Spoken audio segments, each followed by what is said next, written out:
네, 여러분 안녕하십니까. 나그라 기자입니다. 오늘은 좀 특별한 걸 해보려고 합니다. 제가 그전에는 아직 안 해봤던 거. 어, 사실은 뭔가 좀 이렇게 팟캐스트 형식으로 무언가를 해보고 싶기는 했어요. 근데 제가 원래 하고 있는 작업이 거의 그런 식이긴 합니다. 말로 주로 떠들죠.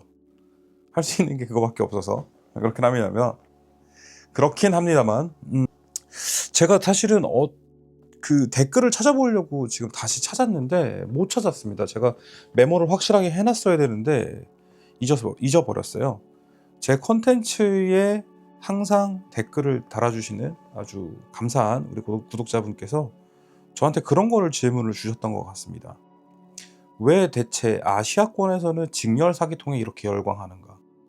그리고 유럽이라던가 미주 쪽에서는 안 그런 것 같은데 왜 우리들은 그렇게 사기통에 목을 매는 것처럼 보일까? 라는 이야기를 해주셨어요. 그 얘기를 듣고 저도 좀 생각을 해봤습니다. 저도 직렬 사기통 해지 굉장히 좋아하는 사람입니다. 굉장히 좋아하고 즐겨 탔고 지금도 소유하고 있고 직렬 사기통의 맛이 또 있죠. 근데 그게 왜 그렇게 됐을까에 대한 부분을 얘기를 전에 또 우리 모토 이슈의 조건희 기자하고도 한번 얘기를 한 적이 있었어요. 그러면서 이거는 한번 컨텐츠로 다뤄보면 굉장히 재미있겠다 라고 생각을 해서 컨텐츠를 준비하고 빠르게 대응해서 여러분께 컨텐츠를 만들어 드리고 싶었는데, 여러모로 제가 또 게으른 데다가 바쁜 일들이 있어 가지고 늦어졌습니다. 그래도 어떻게든 해보려고 여러 가지로 준비는 좀 해봤습니다. 그래서 자료들, 사진 같은 것도 같이 보면서 이런저런 얘기해보면 좋겠다라는 생각을 해봤습니다. 자, 일단 직렬 사기통 엔진이 먼저 나왔을 리는 없어요. 모터사이클의 역사에서 최초에는 증기기관을 달아놓은 게 최초의 모터사이클이라고 했고, 그 이후에 벤츠, 다임러 벤츠에서 만들었던 이륜차 형태가 또 모터사이클로서 얘기를 하죠. 그게 이제 뭐죠? 내연기관 모터사이클들이 생산된 지 지금 1885년부터라고 봐야 되니까 이제 100년, 125년 아니지 150년 가까이 됐겠군요. 하지만 본격적인 모터사이클의 시대를 우리가 굳이 얘기를 한다면 현재도 살아남아 있는 모터사이클 브랜드를 기준으로 보면 좋을 것 같아요. 로얄 엔필드가 있고요. 그리고 인디언 모터사이클이 있죠. 그 두 브랜드는 1901년부터 모터사이클을 생산했으니까 그렇게 보면 되게 좋을 것 같다라는 생각이 들었습니다. 자, 기본적으로는 모터사이클이 어떻게 만들어졌는가, 어떤 식으로 만들어졌고 어떤 식으로 소비가 됐는가, 그 기원으로 올라갈 필요가 있을 것 같아요. 유럽의 모터사이클인 거죠, 사실은. 유럽에서는 사실 최초의 모터사이클이 만들어졌을 때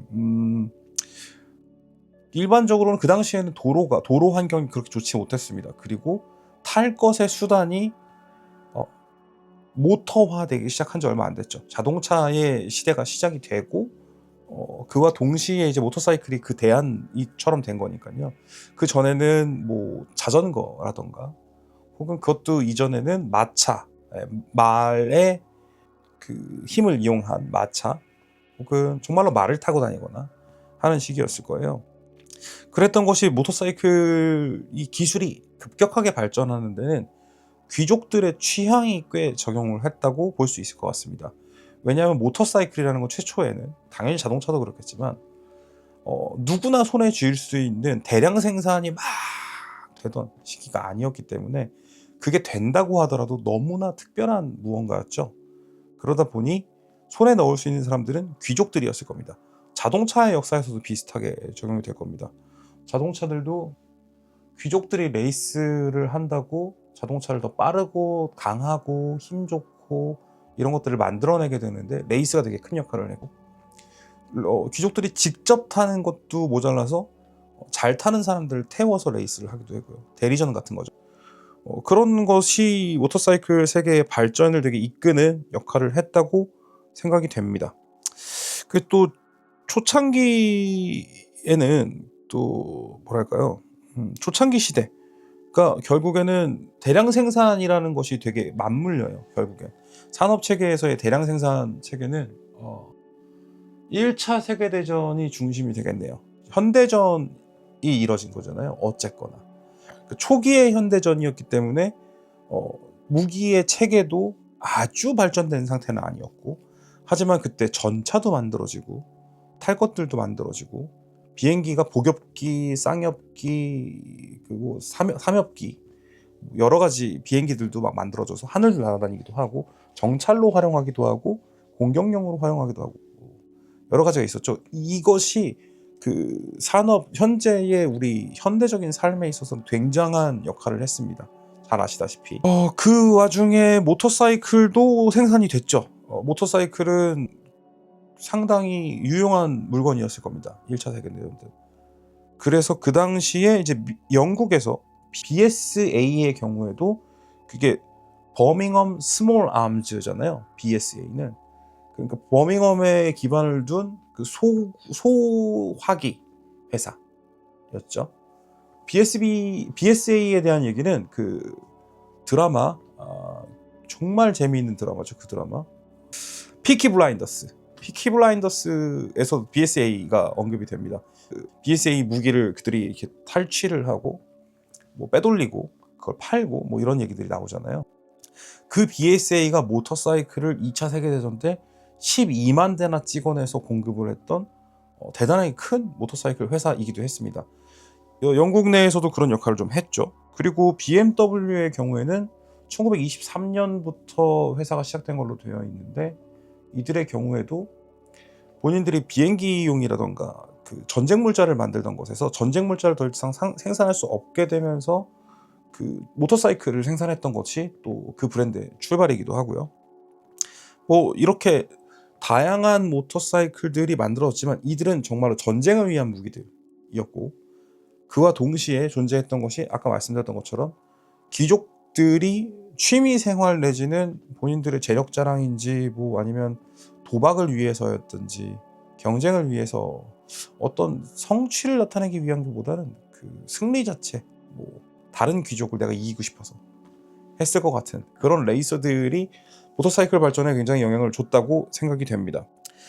근데 1920년대부터 그 그랑프리, 모터사이클 레이스, 레이스 문화가 시작이 되거든요. 그렇게 해서 구축이 되었고 23년식 즈음에 최초의 직렬 4기통 엔진이 나왔습니다. 이때 나왔던 직렬 4기통 엔진이 그 뭐더라? FN도 여러분 잘 아시는 총기 제작 회사입니다. FN. 지금도 총기를 만들고 있죠. FN은. 그 FN이 원래 그게 뭐더라? 약자를 제가 갑자기 생각하니까 기억이 안 나는데 다 메모를 해놨는데 왜 안 나올까요? FN에서 만들었던 모델, 이게 유럽의 벨기에의 총기 제작사예요. FN. 잘 아시죠? 총기 관심 있으신 분들 많을 것 같은데, 그 FN에서 만들었던 그 바이크가 직렬 4기통 엔진이긴 했는데, 이때의 직렬 4기통 엔진은 그 우리가 지금 흔히들 알고 있는 건 횡치식이죠. 그러니까 우리가 달리고 있는 방향 대비 이렇게 배치되는 거. 달리고 있는 방향 이쪽이라고 하면 배치는 이렇게 되어 있죠. 흔히 말하는 병렬 4기통 혹은 직렬 4기통 엔진들이 이렇게 들어갑니다. 직렬과 병렬이라는 그 용어에 있어서도 좀 재미있는 부분이 있는데, 간단하게만 짚고 넘어가면 과거에는 한국에서 모든 미디어들, 모든 기자들, 그리고 제조사들조차도 병렬 4기통이라는 이름을 썼었습니다. 일본 제조사에서 들어온 재원표가 그대로 인식이 된 거였고 잡지들에서도 마찬가지였고, 근데 최근에는 그것을 인라인으로, 직렬로 통일해서 부르고 있는 경향이 있고요. 그것이 어쩌면 지금 현재 우리가 패러럴 트윈이라고 얘기를 하고 있는 병렬 2기통이라고 부르는 것들도 사실은 직렬 2기통이라고 얘기하는 것이 맞을 것 같아요. 저는 그렇게 생각을 하고 있습니다. 그래서 저희 그 더모토 책에서도 제가 지속적으로 병렬 대신에 직렬이라는 표현을 쓰거나 병렬이라는 표현 자체를 지워내려고 많이 하고 있는 중입니다. 근데 뭐 어쩔 수 없이 제조사에서 직접 그렇게 써주기를 바라는 경우들, 이런 것들을 제가 마음대로 바꾸기엔 좀 애매하고 그것이 오히려 여러분들께 혼란을 줄 수 있기 때문에 조금 자제하고 있기도 합니다.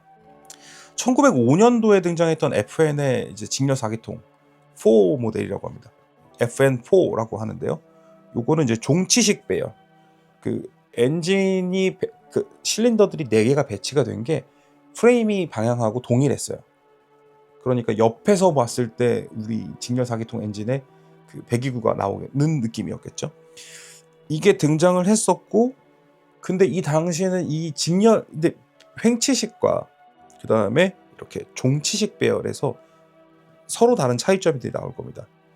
종치식의 경우에는 대신 엔진의 폭이 이 당시에는 다기통 엔진들을 만드는 기술이 아주 높지 않았을 때이기 때문에, 그리고 당연히 공냉식으로 만들어졌기 때문에 종치식으로 배치를 하면 앞으로 오는 바람을 맨 앞에 있는 1번 실린더가 맞고 2번 실린더, 3번 실린더, 4번 실린더까지 이어졌을 때 공기가 닿지를 않아요. 옆면으로만 흐르잖아요. 그러니까 전체적인 면적에서 열이 많이 쌓이고 그래서 효율이 그렇게 좋지 못했을 겁니다. 근데 이것이 이제 횡치식으로 변경이 되는 시점이 또 그 뒤에 유럽에서 레이싱 무대를 지배하게 됩니다. 이 횡치식으로 바꿨을 때의 장점은 좀 전에 말씀드렸던 것처럼 엔진을 금방 식혀줄 수 있어요. 바람을 4개 실린더가 동시에 맞으니까요. 그 부분이 굉장히 중요한 포인트였고, 직렬 4기통 엔진, 우리 MV 아구스타 같은 브랜드도 직렬 4기통 엔진을 정말 잘 만들었고 엄청나게 뛰어난 엔진을 만들어서 그 당시에 그랑프리들, 국제 대회들을 다 쓸어버렸습니다. 그와 함께 같이 또 직렬 4기통 엔진으로 시장을 쓸었던 브랜드가 지금은 그 이름을 거의 사용하지 않죠. 이탈리아의 질레라 같은 회사, 질레라 같은 브랜드가 또 직렬 4기통 엔진 론디네 같은 모델을 만들어서 또 유럽 시장을 제패하고 그런 일들이 일어났었어요. 그러니까 유럽 시장 내에서는 그 직렬 4기통 엔진이란 것은 무조건 레이스를 위한 엔진이었다고 볼 수 있습니다. 레이스에서의 승리를 위한 기술력을 과시할 수 있는 최대한의 성능을 낼 수 있는 무언가였고, 그 이외에 일반 소비자들이 살 수 있는 수준의 모터사이클들을 만들어야 판매가 되고 산업이 성장할 수 있으니까 직렬 4기통을 선택할 수 있는 사람은 너무 적어. 이걸 선택하는 사람들은 몇 명밖에 없고 그 몇 명이 이거 선수를 사다가 앉혀갖고 태우는 정도였을 거예요. 그러니까 이게 이 자체 직렬 4기통 엔진들이 뭔가 대세가 되기는 어려웠겠죠. 오히려 단기통 엔진들 이런 것들로 단기통 혹은 2기통 뭐 아까 말씀드렸던 BMW 박스 엔진 같은 각각의 독특한 형식들을 갖춘 엔진으로 각국에서 다양한 브랜드가 모터사이클을 생산을 했고, 그 와중에 유럽 사람들은 그 각각의 갖고 있는 고유한 특징들, 그런 특성들 이런 것들을 뭐랄까요? 그 경험들이 쌓여 있을 거라고 생각을 합니다. 직렬 4기통 엔진은 대량으로 생산하기엔 너무 어렵다. 너무 많다. 그래서 2기통 엔진도 사실은 대단히 많지 않았었어요. 영국의 브러프 슈페리어라는 브랜드가 최초로 슈퍼스포츠라는 이름을 썼거든요. 그래서 그 모델의 이름이 SS100이었습니다. SS100이 역사상 최초의 슈퍼스포츠 모터사이클로 대접을 받았었고, 그리고 영국에서 또 최상위급 정말 최고로 고급진 모터사이클로 모터사이클계의 롤스로이스다 뭐 이렇게 평가받았던 게 빈센트 같은 브랜드도 있었죠. 이런 것들은 하나하나 모델들 언급만 하고 그 브랜드가 어떤 걸 만들었는지 여러분들께 이렇게 보여드리면 그 자체가 되게 재밌는 것이 될 것 같아서 다 하나하나 언급해드렸습니다. 그랬던 모터사이클 산업이 일단은 2차 세계대전을 기점으로 그 산업이 일시적으로 멈추는 것과 다름없기도 했고, 멈추는 것처럼 보였던 것은 일반 소비자들의 세계였어요. 일반 소비자들이 모터사이클을 가질 수가 없는 상태였을 겁니다. 왜냐하면 모터사이클을 만들 수 있는 산업력을 갖고 있는 나라들이 전쟁을 벌인 거였잖아요. 그러다 보니 이 전쟁을 벌이는 아주 뭐랄까요, 첨예하게 대립하고 있는 상황에서 민간 수요까지 충족할 만큼 물건을 만들기 쉽지 않았을 겁니다. 실제로 미국에서 그 할리 데이비슨과 인디언 모터사이클 같은 그 군용 모터사이클을 만들 때 민간으로는 공급되기가 어려웠어요. 그런 문제들 때문에 민간은 사실 멈춘 것과 다름없었지만 사실 모터사이클의 생산과 개발과 그리고 실효성, 그 2차 세계대전의 전 유럽에서의 전장에서 쓰일 수 있어야 되고, 그렇기 때문에 그 뭔가 실용적인 개발 노선들이 또 생겼을 것 같습니다. 미국의 경우에는 조금 더 얘기가 복잡해진다고 생각을 합니다만 유럽하고 비슷했어요. 근데 이들은 유럽의 닦인 도로에서 그 레이스를 하는 공도 레이스였죠. 그때는 다 공도에서 펼쳐지는 레이스 혹은 레이스 서킷들이 막 생기기 시작하는 그때였다고 하면, 미국에서는 조금 달랐어요. 흙길을 달려야 된다거나 그것을 조금 더 제대로 만들어서 한 것이 보드 트랙, 나무로 그 레이스 트랙을 만들어서 보드 트랙을 뛰었거나 아니면 평지를 까서 평지에서 레이스를 하는 것들, 이런 것들이 있었죠. 각각이 다 재밌습니다. 어쨌든 그런 것들이 있었는데 2차 세계대전을 기점으로 일반 소비자들한테 가는 모터사이클들은 수요가 줄었고, 수요가 줄었다? 공급 자체가 거의 안 되고, 반대로 생산을 하는 생산 능력 자체는 엄청나게 키웠어요. 왜냐면 만들어내기만 하면 다 가져갔으니까, 전쟁 물자로. 그 과정에서 모터사이클의 산업이 기형적인 발전을 이뤘다고 생각합니다. 대량 생산이 가능해졌고, 하지만 뭔가 소비자들이 원하는 무언가를 캐치해내고 만들지는 않았어요.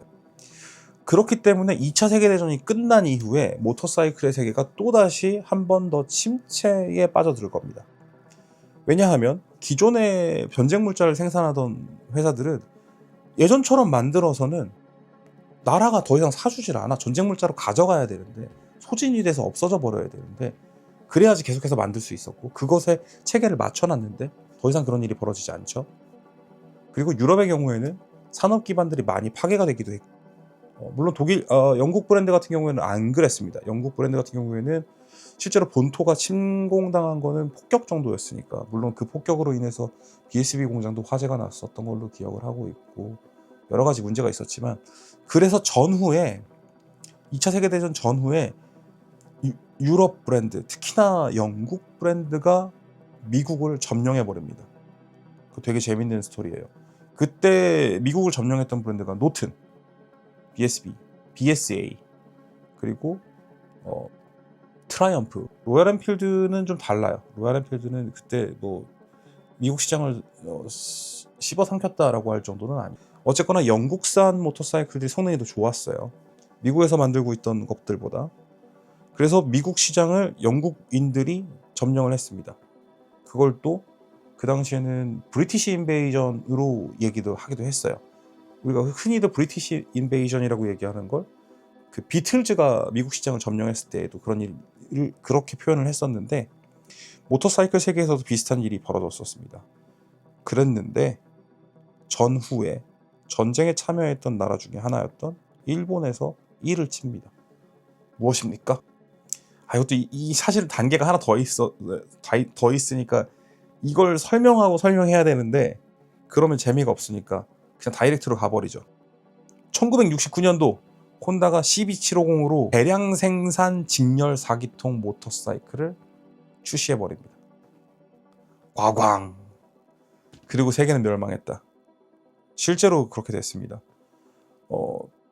혼다의 CB750은 지금도 아마도 디스커버리 채널이나 이런 데서 그 다큐멘터리 필름들을 보면 그 당시에도 스탠드를 이렇게 올려놓고 시동을 걸어요. 그리고 연료 탱크였던가 아니면 시트였던가에 물을 담아 올려놓는데 진동이 없어서 얘가 흔들리기는 하죠. 안에 물이 찰랑찰랑 흔들리기는 해. 근데 이게 막 찰랑찰랑해서 넘치고 그러지 않아요. 물컵이 떨어지지도 않고요.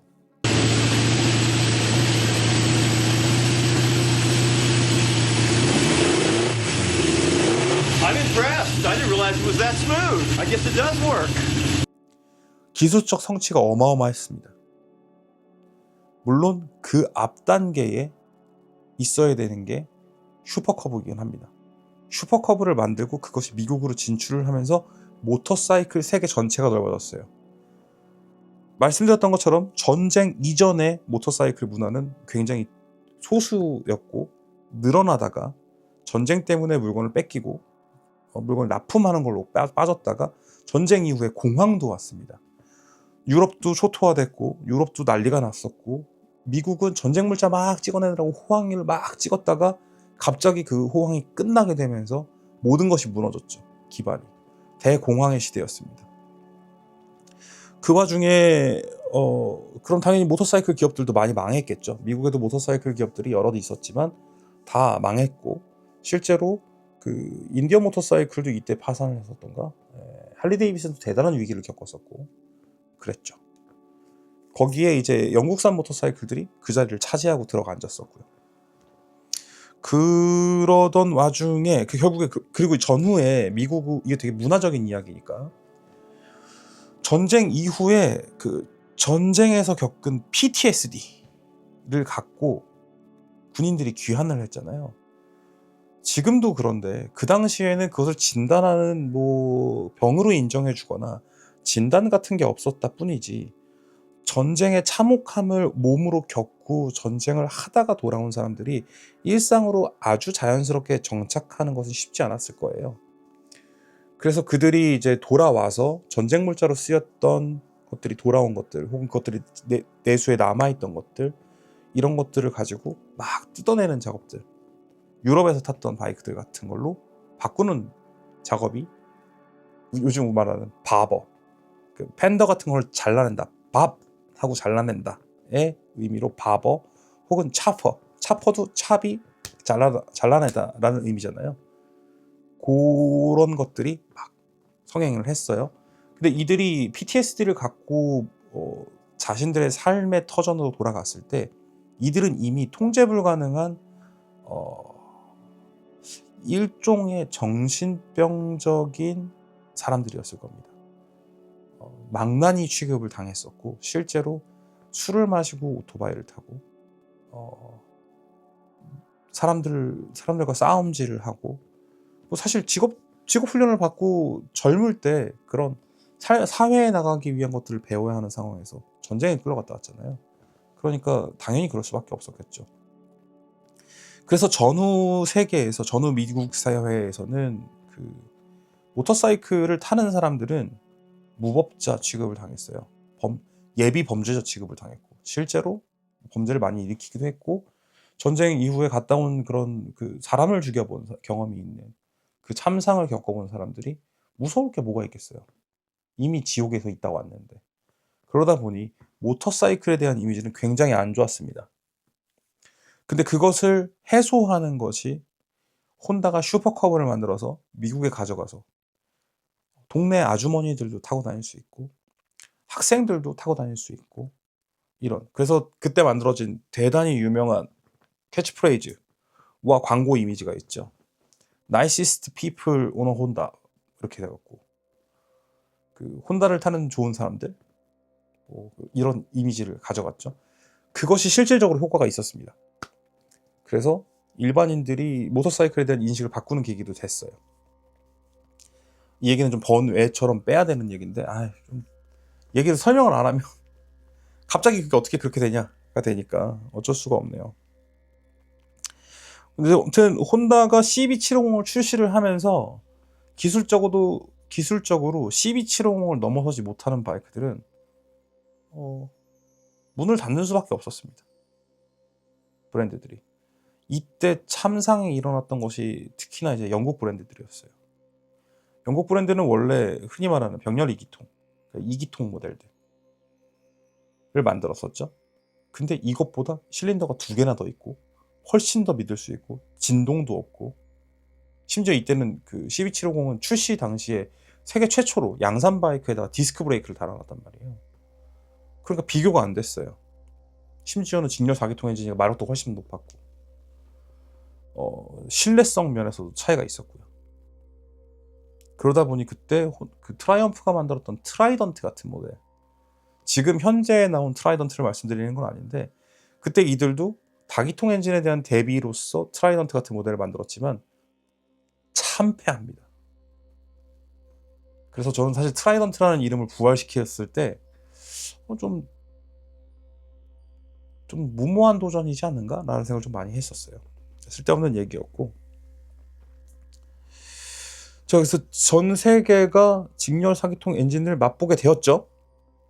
근데 이건 어디까지나 CB750도 우리는 그냥 현재는 레트로 바이크 내지는 네이키드 모터사이클로만 인식을 하지만 그 자체로 슈퍼바이크였던 거예요. 직렬 사기통 엔진이라는 것만으로도. 거기다 디스크 브레이크? 이건 슈퍼바이크죠. 근데 슈퍼바이크의 수요는 당연히 한정적일 수밖에 없습니다. 아무리 산업에서 많은 사람들이 관심을 갖고 있다 쳐도 물론 또 혼다가 만들어낸 것이 가격적으로 접근성이 좋았음에도 불구하고요. 그러다 보니 유럽의 생산 기반을 갖고 있던 모터사이클 회사들은 자신들이 생산하는 방식으로 생산을 했어요. 이를테면 모토구찌 같은 경우가 또 대표적일 수 있겠네요. 모토구찌도 원래 굉장히 다양한 엔진들을 만들었고 굉장히 다양한 레이서 머신들도 만들었고 말도 안 되는 성취를 이미 전쟁 이전, 2차 세계대전 이전에도 이뤄냈고 이후에도 이뤄냈습니다만 이들은 실질적으로 소비자들이 소비하는 자신들의 시민들, 국가가 폐허가 되고 재건하는 과정에서 사람들의 금전적인 수준을 맞출 수 있는 모터사이클들은 그렇게까지 고급 슈퍼바이크는 아니었을 거예요. 그러다 보니 이들의 모터사이클 문화는 자국에서 생산되거나 살 수 있는 모터사이클의 세계에 국한됐을 가능성이 굉장히 높습니다. 단기통 모델이거나 2기통 모델이거나. 그래서 엔진의 특성 같은 것들이 다양했다고 볼 수 있죠. 세계가 통합될 필요가 없었어요. 그리고 그들의 환경도 영향을 줬을 거라고 생각을 합니다. 유럽은 큰 대륙으로 봤을 때 그렇게 크지는 않잖아요. 사실 따지면. 그럼에도 불구하고 하나의 권역으로 묶여있는 유럽 대륙을 생각을 해보면 그 안에서는 각자 도생이 일어났을 것이고 그러다 보면 모터사이클들이 되게 다양한 모델들이 있었어요. 그거는 그 모터사이클 역사에서 빠질 수 없는 에이크만 모터사이클 쇼에서도 각각의 브랜드들이 유럽 시장에서 물건을 만들어서 갖고 왔을 때 되게 다양한 모델들이 존재했던 거예요. 자, 근데 그랬는데 이제 아시아 시장이 발전하는 데 있어서는 특히나 일본의 발전이 엄청 중요했죠. 생각해보면 되게 당연합니다. 2차 세계대전 이후 사실은 일본도 폐허가 됐어요. 하지만 일본이 했던 그 무조건 항복 이후에 미국이 전후 일본의 복구 사업에 어마어마하게 돈을 쏟아부었습니다. 그건 국제적인 사실이니까. 그렇게 쏟아부으면서 일본을 뭘로 만들려고 했는가? 공산주의의 방파제 역할을 시키겠다고 했었어요. 사실은 그 라인이 우리나라가 됐다면 훨씬 좋았을 것 같은데 그렇게는 안 됐죠. 이것도 이제 시대가 또 지금 CB750 얘기 이미 나왔는데 그 전으로 돌아갔습니다만 일본이 전후에 미국에서 어마어마한 자금이 들어와서 전후 복구 작업이 이루어졌고 일본이 이미 산업적으로 이뤄놓은 성취가 있었기 때문에 그만한 가치가 있었을 거예요. 우리는 사실 그때 뭐 그런 공산업이 발전될 수 있는 상황은 아니었으니까요. 일본의 경우에는 제철부터 쇠를 가지고서 만드는 뭐 배, 전함, 비행기, 전차, 총기류 뭐 되게 많았잖아요. 심지어는 하다못해 피복 산업만 해도 그렇습니다. 옷이요, 옷. 전쟁을 하려면 군복을 입혀야 되니까 대량 생산돼야 되는 것들도 필요했고. 근데 미국이 전후에 2차 세계대전 이후에 그 공산주의와 자본주의의 대립으로 국면이 접어들었을 때 지금은 이제 러시아지만 그때 그 당시엔 소비에트 연합, 소련, USSR이죠. 소비에트 연합이 그 자유세계로 침범해 들어오는 것을 막고자 했어요. 그것의 방파제를 일본을 잡아야겠다고 생각을 했던 건 일본은 이미 망한 나라지만 초토화가 됐지만 초토화가 된 거는 일부 지역들이었고 인구도 적당히 많이 있고 그리고 뭔가를 해본 기술도 있고 그러니까 돈이 들어가서 재건할 수 있는 상태가 되면 엄청나게 빠르게 성장해서 그 공산주의는 가난에서 출발한다는 얘기들이 있단 말이에요. 뭐 저는 그 말에 동의할 수는 없습니다만 그런 부분들 일본 국민들이 빨리 먹고 살아야 제대로 먹고 살아야 이들이 자본주의의 맛에 길들여져야 자본주의의 방패가 만들어진다. 방파제가 만들어진다. 이렇게 생각했던 것 같아요. 그래서 일본의 산업은 초토화됐다고 할 수가 없습니다. 초토화됐지만 바로 복구했죠. 그래서 어마어마한 것들을 다 만들어낼 수 있었습니다. 일본의 4대 모터사이클 브랜드들도 마찬가지죠. 혼다도 그렇고 수즈키, 야마하, 가와사키 전부 다. 이들이 기반이 있었어요. 그게 기반이 왜 있냐? 일단은 철을 찍어내야지 뭘 모터사이클을 만들 수 있는 철이 있어야 될 거 아니에요. 그 가공 기술도 있어야 되고 가공 기계도 있어야 되고 그걸 돌릴 수 있는 사람들도 있어야 되고. 그런데 미국의 자금 지원이 들어가서 사회 인프라를 까는데도 굉장한 역할을 해놨어요. 도로를 깔고 대도시 중심으로 산업을 일으키고 하는 것들이 됐어요. 그러다 보니 도로가 생겼어. 깨끗한 고속도로에 가까운 깨끗한 도로들이 생겼어요. 그러면 거기서 뭐 하겠어요? 바이크 타야지. 탈 것들이 생기고 있잖아요. 막 만들어지잖아요. 사람들의 욕망을 막 자극하는 물건들이 만들어지기 시작했어요. 그리고 도심이 중심이 되었습니다. 유럽만 해도 그런 우리나 일본처럼 일본의 도쿄, 오사카 이런 정말로 많은 인구가 모여 사는 대도시 위주로 우리는 발전을 했고 아시아 지역은 유럽은 원래 그 대도시라고 하는 데가 우리 입장에서 보면은 대도시도 아니에요. 작은 도시거든요. 이탈리아 밀라노, 로마, 뭐 프랑스 파리, 런던 뭐 어디를 해도 우리만한 크기의 메가 시티는 흔치 않은 것 같습니다. 오히려 지역에 모터사이클 제조 기업들도 그랬었고 되게 다양하게 흩어져 있었단 말이에요. 그래서 우리는 모터사이클이 본격적으로 생산되기 시작하는 현대적인 모터사이클의 세계로 접어든 것의 기점을 결국엔 CB750을 기점으로 놓고 보는 겁니다. CB750 이후에 가와사키가 Z900, Z1이죠. 만들어지고 다 일본 브랜드들도 다 대백이랑 만들고 그리고 이제 뭐 맨섬 TT 같은 데 나가가지고서 성능 증명한다고 막 싸우고 그러면서 엄청나게 발전을 했잖아요.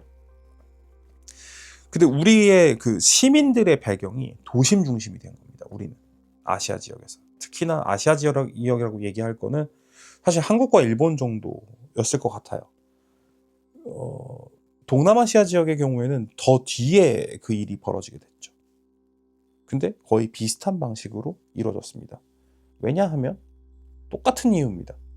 공산주의와 자본주의의 대립에서 자본주의를 키우는 건 돈 벌어서 먹고 살 만한 사람들이 늘어나는 거니까 그렇죠.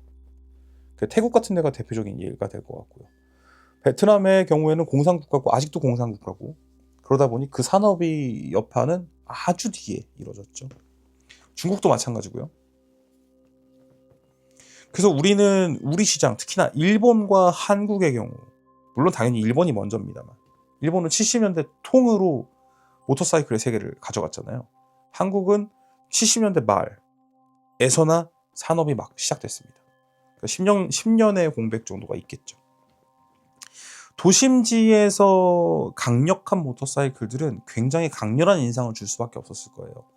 외곽으로 투어를 다니는 그 당시에는 그건 없고 그렇게 어마어마하게 있었을 것 같지는 않고 대백이랑 모터사이클 그리고 직렬 4기통 엔진을 가지고 뽐낼 수 있었어요. 어마어마한 소리 직렬 4기통 엔진 레이스 머신의 사실은 엔진, 심장 이것들이 도심에서 주목을 더 많이 받죠. 시끄러우니까 건물들이 있으니까 많이 울리잖아요. 더 시끄럽게 느껴지고 그것이 바탕이 되어서 일본은 그런 모터사이클들이 많이 만들어졌고 굉장히 다양한 모델들이 만들어졌고 수출도 많이 했지만 일본 내수에서 폭주족, 보주족후라고 얘기하는 폭주족들도 그 즐거움을 누렸을 것 같아요. 그런 즐거움을 추구했을 것 같아요. 도심에서 시끄럽게 다니고 그걸 되게 못마땅하게 바라보는 사람들을 기성세대와 뭐 젊은 세대들의 대립처럼 약간 여기기도 할 것이고 기성세대의 억압이라고 받아들였을 수도 있고 그것을 억압을 떨쳐내거나 거부하는 방식으로 모터사이클만 한 게 없었을 것 같기도 해요. 그러다 보니 직렬 4기통 엔진에 대한 추구가 되게 높아졌을 것 같아요. 사실은 직렬 4기통 250cc 엔진 같은 경우는 효율이 높지가 않습니다. 하다못해 400cc급 직렬 4기통 엔진도 연비 측면이나 이런 것들을 생각해보면 대단히 형편없어요. 그런데도 불구하고 비효율적이지만 어마어마한 소리를 낼 수 있고 그 사람들의 이목을 집중시킬 수 있는 거니까 인기가 있었던 것 같습니다. 근데 같은 시기 70년대 60년대에서 70년대로 넘어와서 좀 사회가 안정되고 전 세계가 좀 더 안정되는 방향으로 갔고 유럽 내에서도 같은 일이 벌어졌죠. 일본이 아시아 지역에서의 자유주의, 자본주의의 방파제 역할을 하게 했다고 하면 2차 세계대전 이후에 독일은 전범국이었지만 이 독일이라는 큰 나라를 이쪽 절반은 소련, 소비에트 연합, 지금의 러시아가 가져갔고 그들의 영향권 안으로 편입시켰고 그 나머지 절반 서독의 경우에는 유럽 연합 내지는 그 미국의 영향권 안에 있었어요. 그러니까 자유주의, 자본주의 대 공산주의로 쪼개졌죠. 그 방파제 역할을 독일이 했기 때문에 독일의 전후 복구 자금이 어마어마하게 들어간 겁니다. 여기가 잘 살아야 공산주의가 여기를 뚫고 다른 서유럽 국가로 퍼져나가지 않게 되니까. 그 역할이 독일이 또 마찬가지로 혜택을 받다고도 할 수 있겠네요. 서독이. 뭐 이런 것들이 있었는데 유럽 내에서의 모터사이클링을 즐기는 인구들, 그들은 굉장히 그 지역적이라고 해야 되나? 국가별로 모터사이클 제조사들이 있었고 심지어 뭐 KTM도 있었고 저 북유럽에서는 허스크바나도 있었고 영국 나름대로 있었고 프랑스도 여러 가지 있었어요. 모토비칸이라던가 다양한 브랜드들 많이 있었거든요. 벨기에도 있었고 FN이 있었으니까 굉장히 그 다양한 브랜드들이 다양하게 마이크로 브랜드들도 많았고 이탈리아 내에는 그 마이크로 모터사이클, 마이크로 모토리, 그러니까 모토리 미크로 해갖고선 조그만한 모터사이클들을 만드는 회사들이 수백 개가 있었대요. 정말로 다양한 모델들이 만들어졌던 거죠. 브랜드만 해도 어마어마하게 많았으니까. 그러다 보니 이들은 추구하는 방향성 자체가 달랐어요. 대도시 중심에서 대도시 노동자들이 돈을 막 벌어서 추구할 수 있는 직렬 4기통 엔진이나 고급화된 시끄러운 모델들, 이것이 아니라 우리 동네에서 타고 다닐 수 있는 거, 혹은 여행을 가더라도 투어링을 즐기더라도, 그러니까 그란투리스모의 개념, GT의 개념으로 투어링을 다니더라도 유럽에서는 투어링이라고 하면 알프스 주변에서의 와인딩로라던가 그런 도로들로 투어링을 즐기다 보니 직렬 4기통 엔진으로 정말로 말 그대로 의학 죽이는 속도로만 경쟁하는 것들은 속도의 영역은 레이스가 따로 있으니까, 그랑프리가 따로 있으니까 그랑프리에서 하면 되고 일반 소비자들이 그걸 다 추구하려고 하진 않았던 것 같아요. 거기서 큰 차이가 발생한다고 생각합니다. 그 지리적인 문제, 그리고 문화적인 문제, 그리고 산업 구조의 형태, 이런 것들이 차이가 있을 것 같습니다. 그러고 보면은 제가 빼먹은 부분이 있군요. 영국의 카페레이서 문화. 카페레이서 문화가 있고, 그리고 그들은 또 모즈족이 있었잖아요. 그러니까 카페레이서였던 락커즈와 모즈족의 대립 같은 것도 있었고, 그들도 마찬가지로 산업화된 중심 지역들에서 사실은 락커즈가 더 노동자처럼 보이는 가죽 재킷에 되게 더 철로 만들어진 더 강력한 무언가를 갖고 있는 것처럼 보이는 것들을 타고 다녔고, 시끄럽게. 그리고 모즈는 일반 노동자, 일반 시민 계층에 있던 사람들이 돈을 벌면서 조금 멋을 내고 싶어가지고 그들이 원래는 사기 어려웠던 정장 같은 것들을 맞춰서 입고, 그 정장이 더러워지지 않기 위해서 베스파 같은 스쿠터들을 타고 했던 거, 베스파 혹은 뭐 람브레타 같은 것들, 이런 것들이 또 되게 재미있는 포인트기는 하죠. 얘네들도 이제 뭐 그 긴축 경제 시대였으니까 이때는 그 반대로 이게 그래서 결국에는 일본의 폭주적 문화하고 결부가 되는 부분도 있다고는 봐요. 근데 재밌는 건 유럽 특히나 우리 영국에서 있었던 락커즈와 모즈와의 싸움에서 모즈가 이겨버렸단 말이에요. 그러니까 락커즈의 세력이 확 죽었어요. 세 보이고 일본의 폭주족 같은 세력이 더 샌님처럼 보이는 정장 입고 이렇게 구두 신고 다니는 애들한테 부츠 신고 가죽 바지에 가죽 재킷 입은 친구들이 졌단 말이에요. 그 문화가 역전이 돼버렸죠. 중심 문화가. 그런 것도 굉장히 재밌는 포인트. 쓸데없는 얘기지만. 그렇습니다. 그리고 이제 일본에서 1996년도에 400cc를 초과하는 모터사이클들을 이제 대형 이륜면허로 바꿨어요.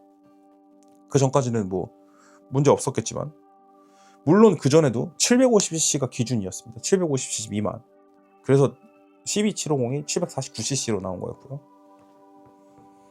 그래서 이때 1996년도에 400cc 모델들이 그 대형미 그 중형이잖아요. 중형 모터사이클 400cc 이하는 그런 것들이 보급이 훨씬 더 쉬워졌어. 따기도 좋아졌어. 대형 면허 대신에 중간에 단계가 하나 생긴 거긴 하지만 요 클래스의 모델들을 타고선 폭주를 많이 뛰었죠. 그리고 이후 이 시기하고 결합이 되는 게 중국입니다. 중국이 1992년이었나요? 덩샤오핑 등소평. 덩샤오핑이 흰 고양이든 검은 고양이든 그 쥐만 잘 잡으면 된다의 노선을 바꾸잖아요. 원래 중국은 공산국가로서 자본주의의 생활 방식이라든가 그것을 인정하지 않았지만 사유재산을 인정하고 돈을 벌어야지 다 같이 먹고 사니까 그것들이 필요했으니까 그 과정을 거치면서 그들도 모터사이클 산업이 막 시작됐어요. 그 산업이 시작됐을 때 우리나라랑 비슷하게 일본 기업들과 한국의 기업들이 합쳐졌던 것처럼 기아 혼다, 대림 혼다, 효성 스즈키 이런 것들이요. 뭐 마신 베스파는 일본이 아니니까 빼도 될 것 같고 이런 식으로 산업이 처음에 만들어졌잖아요. 그러니까 모터사이클 산업은 자동차처럼 고도화된 것도 아닌데 그렇다고 옷을 만들거나 하는 경공업하고 이 중공업 사이에 있는 이를테면 경공업 기반이 깔렸어. 혹은 중공업 기반을 까는 데 있어서 그 중간에 다리 같은 게 필요해요. 그게 모터사이클 산업이 되게 적당한 거였다고 생각합니다. 실제로 모터사이클을 만드는 건 사실 어려운 게 아니에요. 상대적으로 자동차에 비하면 들어가는 부품의 가짓수가 적잖아요. 그러다 보니까 일본 기업들이 중국으로 진출을 해서 공장을 만들고 모터사이클들을 막 생산하기 시작해요. 그럼 중국은 아주 뒤늦게 중국의 인구가 사용할 수 있는 모터사이클들이 생겼고 그것에 대한 관심이 생겼잖아요. 근데 이들의 모회사들이 다 일본 회사들이야. 일본 회사들은 직렬 사기통이라는 그 강력한 엔진 성능을 가진 모터사이클들을 이미 만들어봤고 그것이 일종의 사회에서의 되게 그 단단한 지위를 구축했어요. 그리고 주력 모델이기도 했고 인기 모델이기도 했고 그런 것들을 받아들였을 때 우리도 똑같았던 거예요. 우리는 맨날 단기통 애들 막 당당당당당당 하고 다니는 것만 보다가 왕왕 하는 걸 봤어요. 혹은 뭐 그런 바이크들이 나타났어. 그럼 완전 사람이 맛이 가잖아요. 그것을 추앙하게 되고 원하게 되고 우러러보게 되고 그게 중국에서 똑같이 일어났다고 봅니다. 동남아 시장도 비슷할 거라고 생각해요. 동남아시아 시장에서도 이런 생산 기반들이 넘어가서 그 기업을 꾸리는 경우는 되게 나중에 일어나는 거거든요.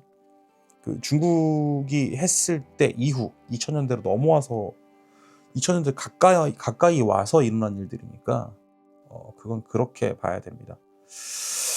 중국인들이 그래서 그 직렬 사기통 엔진에 대한 환상이 있었을 겁니다. 당연히 한국 사람들도 마찬가지였죠. 저도 그 시대에 함께 모터사이클을 꿈꾸던 세대였기 때문에 국내에서 생산되던 대림과 효성에서 생산되고 있던 단기통 모델들로는 눈에 안 찼어요.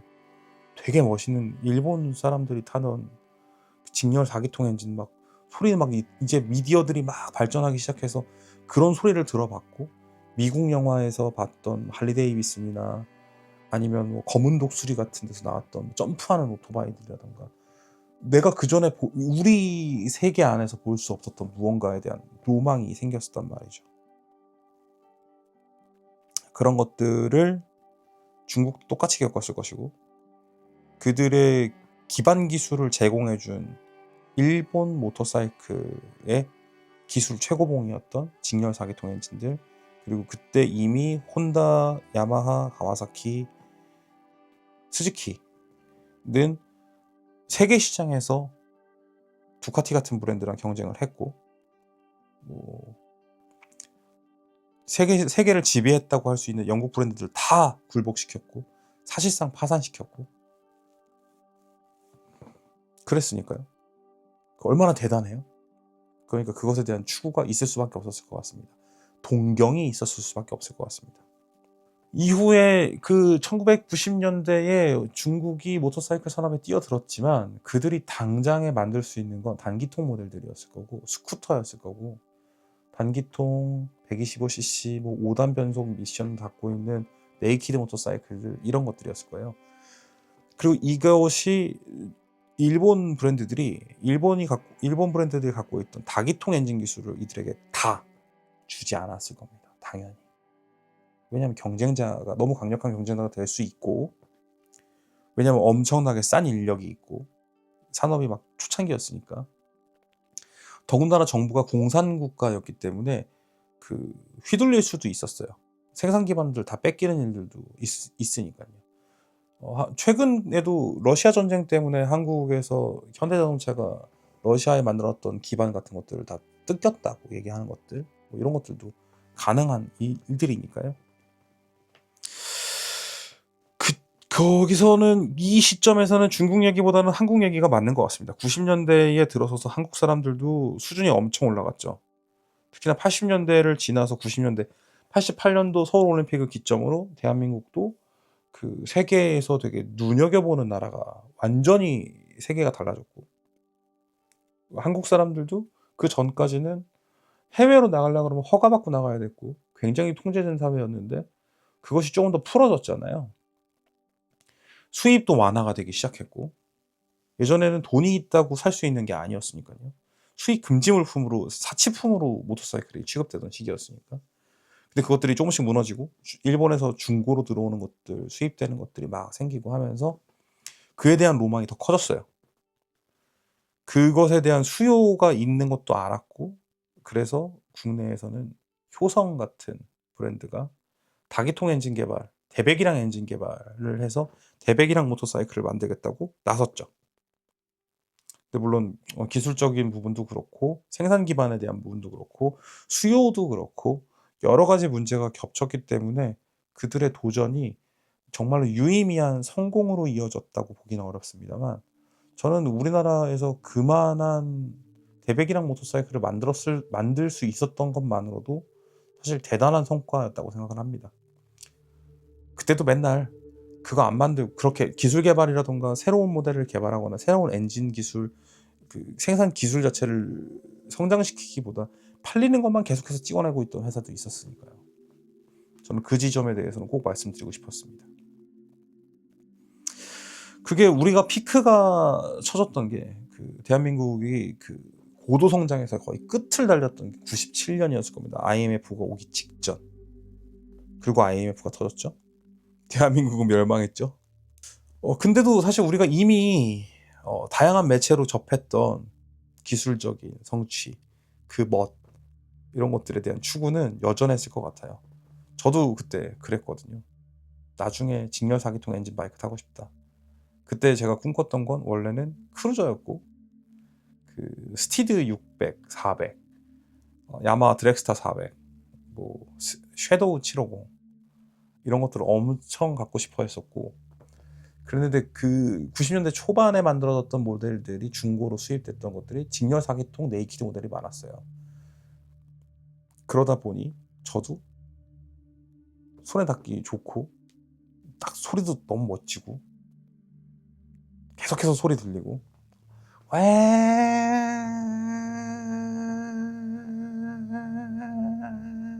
하고 가니까요. 그런 거 되게 좋아했죠. 그래서 그 우리나라에는 사실은 그 직렬 사기통 엔진들이 가능한 고속으로 오랫동안 달릴 수 있는 고속도로가 막혀 있어서 오히려 이 발전에 저해가 된다고 생각을 했는데 실제로 산업은 그래서 발전할 수가 없었다고 생각하고요. 산업은 대신에 그런 모델들이 실제로 장거리를 뛰고 투어링을 가고 하지 않고 시내에서 시끄럽게 다니고 쇼바이크 앞바퀴 들고 소음을 일으키고 다니고 하는 것들이 또 있었잖아요. 물론 우리나라 그 폭주족들이 그 당시에는 125cc가 대다수였던 것 같습니다만 대다수의 소배기량을 모는 친구들은 고등학생들 혹은 고등학교를 졸업한 지 얼마 안 된 사람들이었던 것 같고 그 중에서 아르바이트를 열심히 해서 돈을 열심히 벌어가지고 했든 뭘 했든 이때 직렬 사기통 엔진은 나타나면 다 막 우러러보는 시기였을 거예요. 저라도 그랬을 거고 저도 실제로 그때 뭐 남산이라든가 이런 데 가서 정말로 그 바이크 구경하러 와갖고서 남들 바이크 보면서 나도 저런 거 갖고 싶다 할 때가 있었어요. 그러니까 대한민국에서의 그 직렬 사기통 엔진에 대한 선호도는 그렇게 만들어진 거라고 생각합니다. 실질적인 용도로 외곽으로 쭉쭉 다니는 것도 있었겠지만 소리를 크게 내고 존재감을 마구 어필할 수 있는 그렇게 해서 라이더가 되게 대단한 것처럼 비춰지는 도심 안에서 그런 것들이 이루어졌다고 생각합니다. 근데 특히나 이제 우리나라는 면허 체계가 원동기 면허하고 이종소형 면허 2개밖에 없잖아요. 그러니까 경험이 없어도 대배기량을 탈 수 있었고 면허만 있으면 탈 수 있었고 근데 그에 비해서 유럽의 경우에는 면허 체계를 조금 더 세분화해놨죠. 모페드부터 A1, A2 그리고 이렇게 갔으니까요. 그러면서 그들은 모터사이클이 골고루 발전할 수 있었던 것 같아요. 물론 대부분 다 자기네들 자국 내에서 생산된 것들은 이미 이 시대는 거의 없어졌습니다만 유럽인들이 원하는 모터사이클들은 일본이 강하게 밀어붙이고 있는 바이크가 전부 그대로 판매됐던 건 아니었어요. 유럽 시장에 맞춘 모델들이 들어갔고 다양한 모델들이 그래서 들어갔고 유럽 시장에서 선호도가 있는 모델들이 성장을 할 수 있었던 것 같습니다. 그 유럽에서는 그 투어링 그 레저의 용도 어디 가서 뽐내기보다 본인 스스로 바이크를 타고 어디 가서 즐기고 오는 뭐 이런 식의 투어링 혹은 새로운 모험, 새로운 국가로 여행을 가보는 것, 멀리 여행을 가보는 것 이런 것들이 발전을 했던 것 같고 그 덕분에 이들은 좀 더 뭐라고 해야 될까요? 중저속 영역에서의 토크가 잘 나오는 게 필요하지 고속으로 순항하는 것들이나 그 단시간 내에 짧은 거리에서 빠르게 엔진 회전을 상승시켜가지고 고속이 나오게 되는 걸 바라기보다 투어링 적당한 출력이고 그러면서도 토크가 충분한 것들 이 인기가 있었던 것 같아요. 유러피안 스타일들은 그렇게 되게 실용주의적인 각각의 취향에 맞는 것들이 다양하게 판매가 되고 다양하게 인기를 얻었으니까 폭발적으로 직렬 사기통 엔진에 집중되는 일은 없었던 것 같아요. 모터사이클 유럽에 살아남아 있던 모터사이클 제조사들이 그 직렬 엔진들로 도 같은 일본 브랜드들하고 1대1로 경쟁하기 어려운 것도 이유가 있을 수 있습니다. 결국에는 이렇게 얘기를 했을 때 결론이 이렇게 납니다. 직렬 사기통의 주도는 일본이었고 일본이 산업을 그렇게 해서 지배를 했고 그러던 와중에 2000년대 들어와 가지고선도 쭉 올라가다가 2008년도, 2010년도에 경제 위기 빵 연달아 터진 다음에 직렬 사기통 시대가 저무는 것처럼 보였죠. 근데 그게 별로 중요하지 않았어요. 유럽에서는 원래도 그냥 그 중에 하나였으니까 다양하게 즐기는 모터사이클들의 종류 중에 하나였으니까 그게 뭐 갑자기 꼬꾸라진다고 해서 모든 것이 문제가 생기고 그러진 않았을 겁니다. 그러네요. 그 이후에는 그 경제 위기와 더불어서 그 직렬 사기통 엔진들이 주저앉게 된 거는 환경 규제 영향도 크죠. 유로 3부터 시작해서 유로 2, 유로 3, 유로 4, 유로 5, 유로 5 플러스까지 이어지는, 그러면서 직렬 사기통 엔진들이 가질 수 있는 그 해낼 수 있는 배출가스, 배기 인증 이런 것들이 더 까다로워졌으니까요. 그러면서 그것들이 조금 가라앉기는 했지만 우리 입장에서는, 그리고 중국 같은 나라에서는 직렬 사기통에 대한 로망이 있을 수밖에 없죠. 태국 같은 경우에도 혼다가 들어가서, 혹은 야마하가 인도네시아나 이런 시장에 들어가서, 인도네시아, 말레이시아 시장에 들어가서 했을 때 이게 산업이 연글기 시작한 시점이 더 뒤였단 말이에요. 그리고 그걸 살 수 있는 소비자들이 그 소득 수준이 거기까지 올라오는데도 오래 걸렸고요. 근데 현재 중국을 보면 그 단계에 접어들었다 볼 수 있습니다. 소득 수준이 그만큼 올라왔고, 멋있는 거 뭔가 로망으로 갖고 있던 걸 해내고 싶고, 그러다 보니 그들이 직렬 사기통 엔진이 그 모터사이클 회사로서 증명할 수 있는 되게 그 중요한 기점이라고 보는 것 같아요. 고성능의 모터사이클을 만들어서 인정받는다가.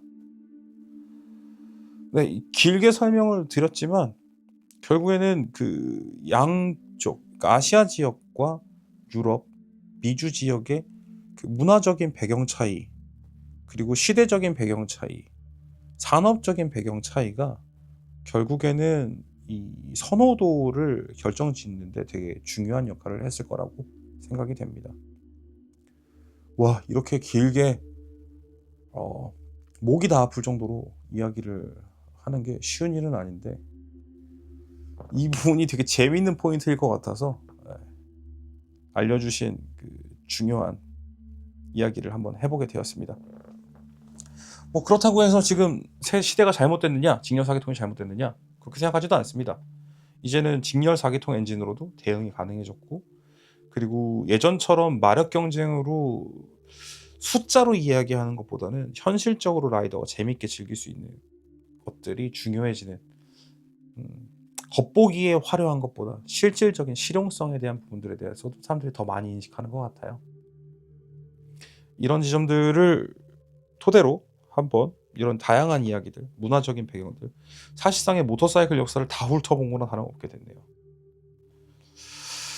글쎄요, 뭐 명확한 결론이라고 생각하실지 모르겠습니다만, 제가 생각해 본 결과, 제가 찾아본 결과, 제가 생각해 보고 말씀드릴 수 있는 건 여기까지인 것 같습니다. 정말 긴 영상이었고 지루했을 수 있는데, 여기까지 봐주셨다면 제가 다시 한번 진심으로 감사드리고요. 이렇게 긴 얘기는 제가 만약에 댓글로 써야 했으면 정말 힘들었을 겁니다.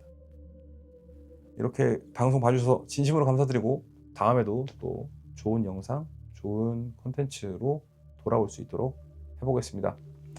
감사합니다.